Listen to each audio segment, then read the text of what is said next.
Well, if you've been living under a rock here in South Mississippi, you might not have noticed that pickleball has taken over. It is everywhere. This is Andrea Robertson. She's one of the coaches at the Picklr, which, if you've also been living under a rock, you might not know. It took over the old Hobby Lobby building in Biloxi over by the mall. Andrea, thanks for being with us. Oh, thank you for having me. Well, tell us a little bit about, for those folks that might not know, what is pickleball? Okay, so pickleball is essentially, it's a combination sport that involves a sort of badminton-sized court. It has some tennis aspects to it. It has, I mean, if anybody's ever played volleyball, really any sport will lend itself to it. But it's primarily table tennis, badminton, and regular tennis. So, why do you think it's taken off so, I mean, it's not new. It's not a new sport, but why do you think now it's just really kind of taken off and blown up? Well, my thoughts are this, is that we have a large generation of people that are moving into their senior years, the extra senior years, and it's easier on the body. So we find that there are a lot of people that were playing table tennis that have crossed over into the sport, or playing badminton or tennis that have crossed over into the sport because it's easier on the body. The court is a third of the size of a tennis court. There is a lot of lateral movement, but not so much running.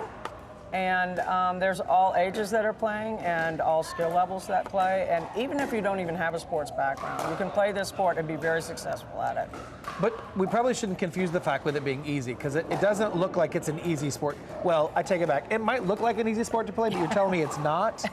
It can be very challenging. The thing about it is that it allows for early successes. When you come out your first day and you try it out, and we teach beginner classes, you just walk in and say, I want to learn, and then you sign up for an hour, and we teach you how to play the game.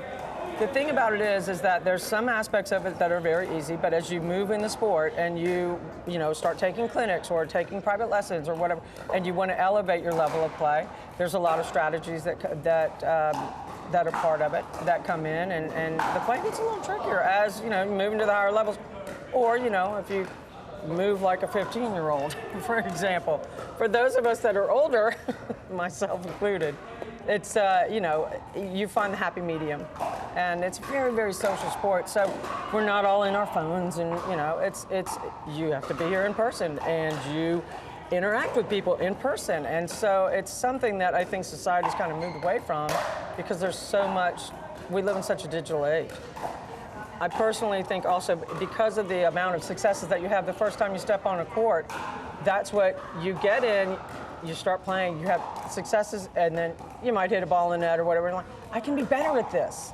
And it's so much fun, and it's hilarious too. I mean, the first few times you get out there, you laugh so much with complete strangers that are also, aren't with people that they know, and it's just the social aspect, the hilarity of starting out, and the energy that is created on the court and with the people that you may be mixing in with that you don't really even know. Sure. It's life-changing. It's a life-changing sport. So I guess what you're saying is you could be like an armchair pickleball player. It doesn't matter your level of ability or skill. Anyone can come in and pick it up. Weight, size, athletic ability, no athletic ability, no history of athletics in your background sports at all. Perhaps you're just a gamer, for example. You're big into gaming on your, Xbox or PlayStation or whatever, and you come here, and this is something that even people with no sports background whatsoever, but can make a ball hit a paddle in front of them.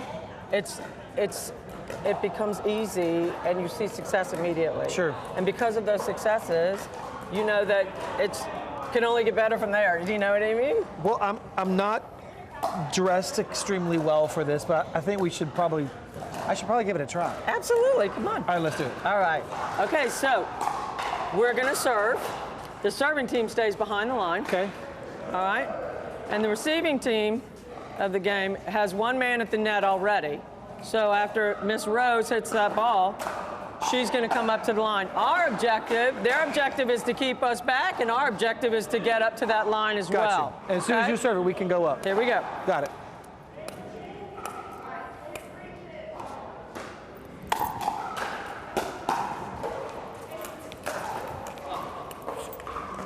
We just got a point. And so we switch sides now? Yes. Okay. Here we go. Now, the score is 1-0-2. I'm server number 2. All right. Okay? Now, the ball has to bounce when it comes back over the net before we can play the point. On our end. On our side. Okay. So it's a 2-bounce rule. Bounce, Gotcha. bounce. Okay? Got it. 1-0-2. Oh, messed it up. But you waited for the bounce. That's great. Okay, now they're going to serve to you. So we get to be up here. Right. Now, see, we have 2 backhands in the middle. You have to be behind the line. I have to be behind the line. And just return the ball over the net. Got it.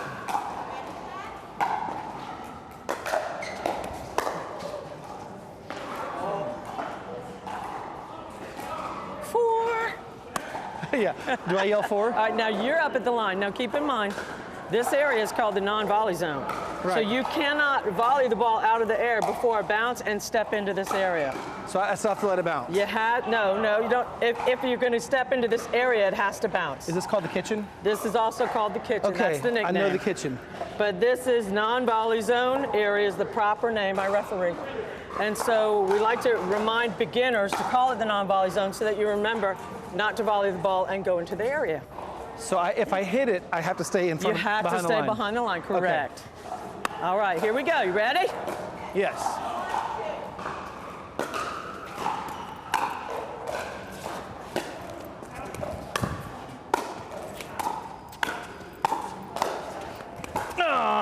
Good try, good try. A swing and a miss.